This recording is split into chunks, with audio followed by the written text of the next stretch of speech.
Como decíamos en nuestra parte introductoria, David Rivera ha sido arrestado en el día de hoy en el aeropuerto de Atlanta, donde reside en Atlanta, la ciudad de Atlanta, por fondos que recibió del régimen de Nicolás Maduro. Tenemos para este segmento vía Zoom al doctor Frank Quintero, conocido abogado criminalista, con quien vamos a conversar de inmediato. También vía Skype Daniel Garza, presidente de la Iniciativa Libre y analista republicano. Y aquí en nuestros estudios el doctor Simón Ferro, abogado y analista demócrata, ex embajador de Estados Unidos en Panamá. Gracias, embajador, por estar con nosotros esta noche.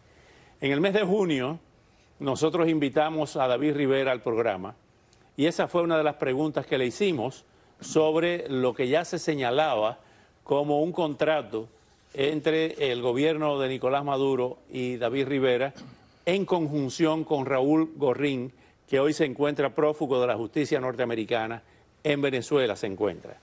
Vamos a ver esa parte, como una forma de introducción también, de lo que nos dijo David Rivera, el excongresista Rivera, sobre este tema. David Rivera. David, bienvenido, buenas noches. Gracias, siempre un placer estar aquí contigo. ¿Tú siempre estás en las noticias? Bueno, imagínate, es que el maestro está obsesionado conmigo. Te están disparando. Ahora bien, David, vamos a hablar.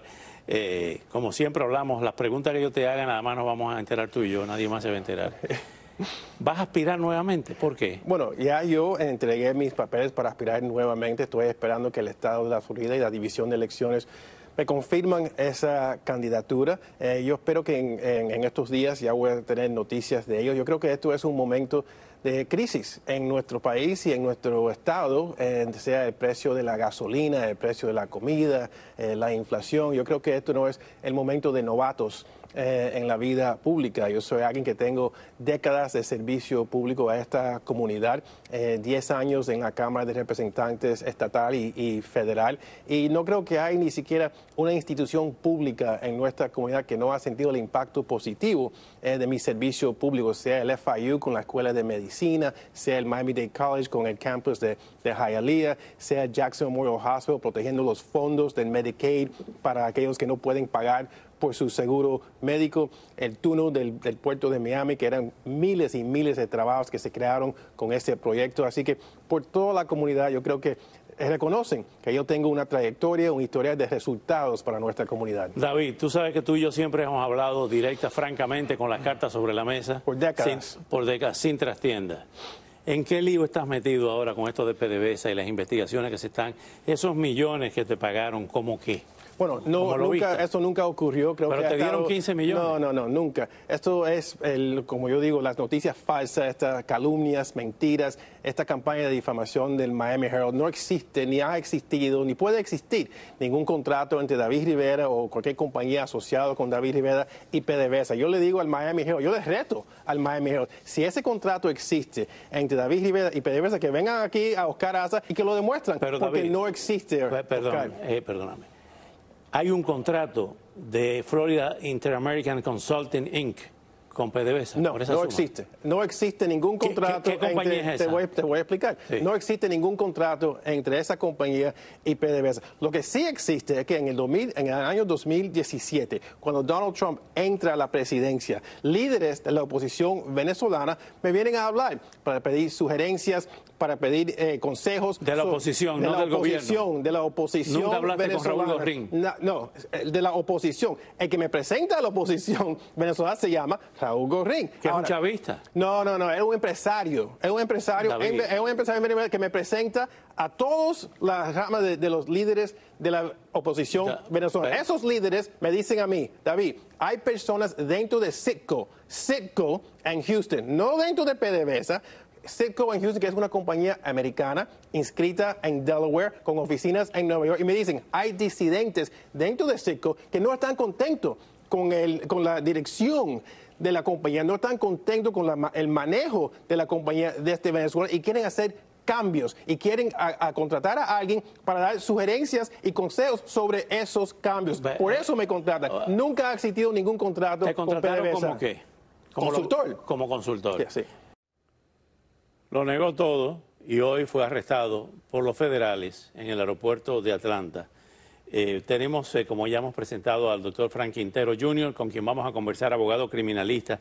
Doctor Quintero, Lo ha negado todo, pero hoy el indictment federal de la Corte, de la Fiscalía del Sur Federal, del sur de la Florida, pues lo acusa formalmente. Estaba sellado y empiezan a filtrarse ya lo que había en ese indictment.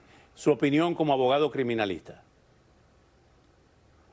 Bueno, primero tenemos que recordar que toda persona es presumida inocente, ¿okay?, hasta que el gobierno lo pruebe culpable. En este momento el excongresista es inocente. Tenemos que mantener esa visión porque eso es lo que nuestras leyes requieren, ¿okay? Número uno. Número dos, yo estuve mirando a ver si podía obtener un borrador de los cargos formales y en este momento no hay un borrador disponible para revisar. Eso puede ser porque hay una demora. Él lo arrestaron en Atlanta. Él hizo su primera presentación en Atlanta. Yo me imagino que para mañana o para el miércoles ya tendremos la posibilidad de obtener una copia de los cargos formales. Ahora, en este momento él está bajo fianza, de acuerdo a lo que yo he leído. Los cargos son serios porque el fallo de registrarse como un agente de un gobierno extranjero lleva una penalidad de por lo menos 5 años. ¿Okay? El otro cargo que posiblemente esté ahí, no puedo estar 100% seguro, es un cargo de conspiración, que de acuerdo a qué tipo de conspiración el gobierno lo acusa, puede llevar otros 5 años más de sentencia o de posible sentencia. Entonces, mucho va a depender quién es el juez que va a ser asignado a este caso.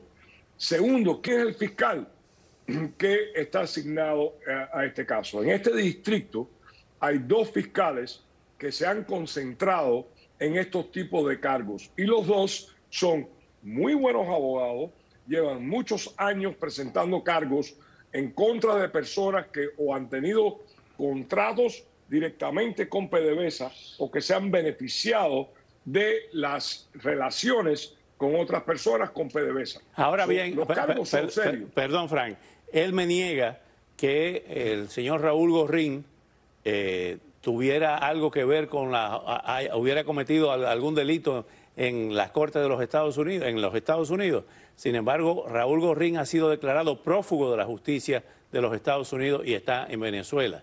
Eso forma parte de todo este expediente que lo hace inclusive cómplice con Raúl Gorrín, ya Raúl Gorrín prácticamente juzgado en ausencia, ¿no?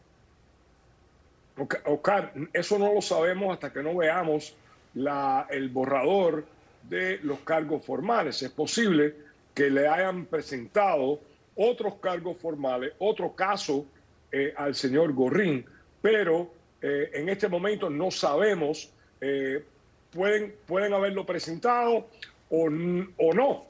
Mi opinión es que si ellos quieren avanzar este caso lo más rápido posible, si yo fuera el fiscal, yo no presentaría más cargos en contra de Gorrín, porque le estoy dando al ex congresista una razón para demorar el caso. Ya el señor Gorrín tiene cargos presentados, ya es declarado prófugo, como usted dijo, de la ley.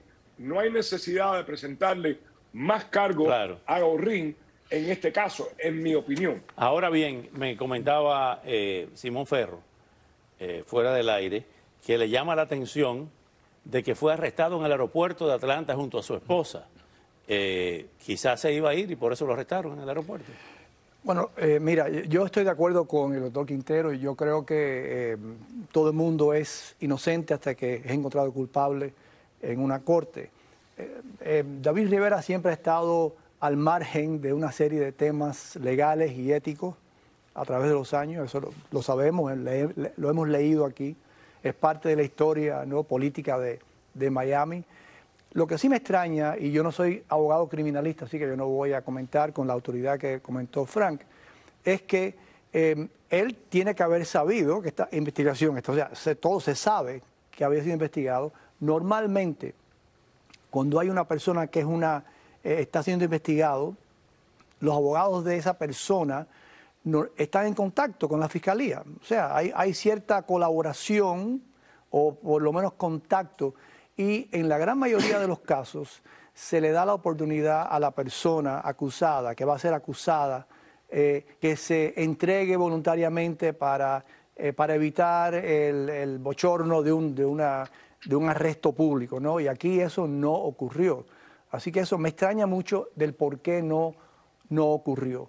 Pero bueno, todo se verá. Yo tampoco he leído el encauzamiento, no lo he leído el doctor Quintero, y hasta que no se vea más en detalle cuáles son las acusaciones, en realidad es prematuro hablar sobre el caso. ¿Qué posibilidades hay? Ahora, ¿cuál es el próximo paso? ¿Traerlo a Miami? Porque quien lo está acusando formalmente es la Fiscalía Federal del sur de la Florida. Sí, lo que pasa es que como la acusación es del sur, el distrito sur de la Florida, yo leí hoy que él ya puso su fianza y fue soltado de la cárcel. Eso puede ser bajo una de dos condiciones. Número uno, fue a corte, el juez le impuso o le puso una fianza, él pudo poner la fianza y fue soltado, los abogados de él llegaron a un acuerdo con el gobierno para una fianza específica. Ya se sabía, ya el fiancista estaba ya preparado para poner la fianza, él compareció en corte y puso la fianza. Lo extraño de aquí es que lo hayan arrestado en el aeropuerto, ¿okay? Y que lo hayan soltado bajo fianza.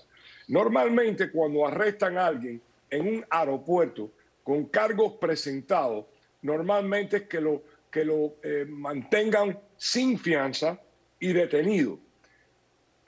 No sabemos a dónde iba. Puede haber ido a cualquier parte de los Estados Unidos porque él no tenía ningún tipo de restricción en viajar, ¿me entiendes? Eso hay que verlo, qué exactamente ocurrió, cómo ocurrió, a dónde iba, pero lo más importante es que él puso su fianza. Ahora él tiene que regresar al sur de la Florida y va a tener que presentarse, normalmente es en 7 días, después que uno aparezca y haga la primera apariencia.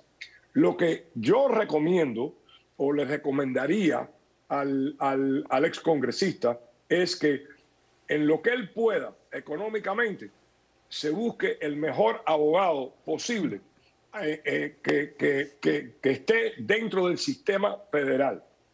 El sistema federal es el sistema más complejo que hay, más difícil de ejercer en lo que es la práctica de la ley. Es, por ejemplo, el NFL o la Liga Nacional de Pelota. Los abogados que normalmente practican en esa área, ¿okay?, son expertos, la gran mayoría, en la ley federal. No es lo mismo un caso federal que un caso estatal.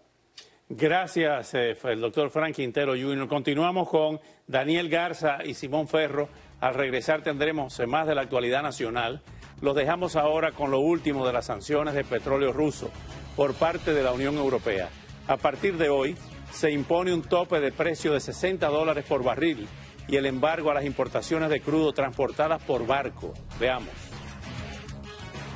A partir de este lunes entran en vigor las sanciones al petróleo ruso por parte de la Unión Europea.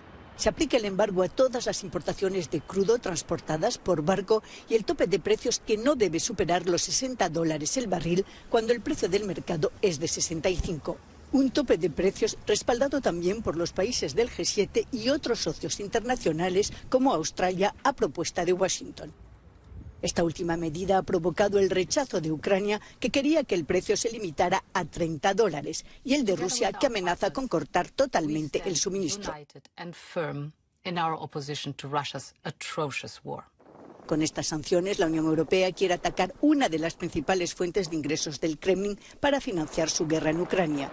Según fuentes comunitarias, los ingresos estatales de Rusia procedentes del negocio del petróleo representan el 37% del presupuesto.